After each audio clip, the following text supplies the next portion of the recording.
In the last video, we have written a test to check that job.fromMap returns a job with the correct properties. However, when we ran this test, we got a failure with this error message. And the problem here is that the compiler doesn't know how to compare instances of type job, because we haven't provided an equality operator for our job class.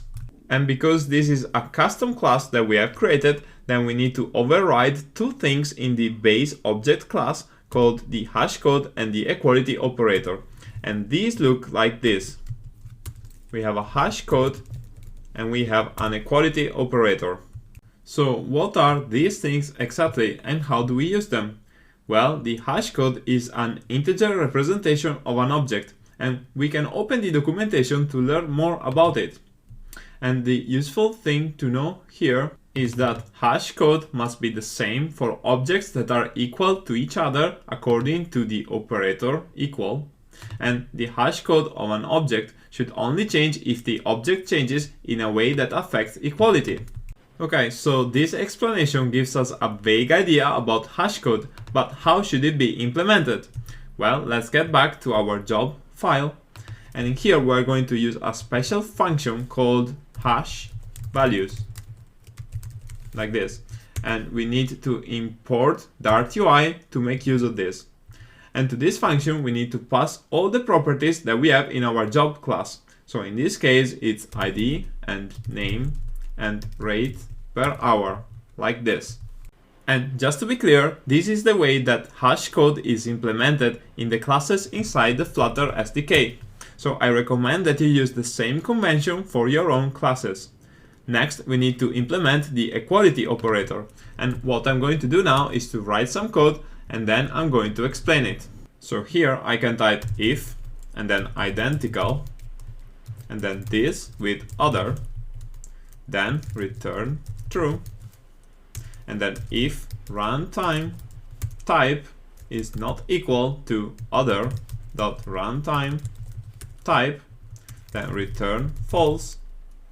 And finally, I'm going to type final job other job equals other, and then return ID equals other job dot ID, and name equals other job dot name, and rate per hour equals other job dot rate per hour, like this. And this is the way that the equality operator is implemented for classes in the Flutter SDK. So the first condition is to check if these two references are in fact the same object in memory, and in this case we can return true. And the second check is to verify if the other object is of the same type as the current one. And this is necessary because the equality operator could be used to compare objects of different types. And if this is the case, then we return false. And if we get to this line, it means that the other object is of type job. So we can assign it to a new variable of type job. And finally, we return true if all the properties match. So this is the correct way of implementing the equality operator. And in general, it is good practice to define the hashCode and the equality operator for our own classes, because this means that we can compare them directly. And now that we have done this, we can run our test once again. And this time we get a success. And just to be clear, what happens when we call expect is that the equality operator is called between the left and the right hand side arguments. And this works because we have implemented the equality operator for the job class. Before we move on, I want to mention that adding the hashCode and the equality operator for our classes can be a bit tedious, because this is a bit of boilerplate code that we need to add for each class. And on top of that, if we add or remove properties from our classes, then we have to remember to update the hashCode and the equality operator.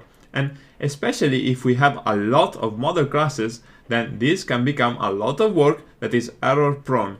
So one alternative approach to this is to use code generation tools that automate the process of creating and updating model classes. However, we will not cover code generation in this course, and you can research this topic yourself if you're interested. Okay, so let's continue on the next video.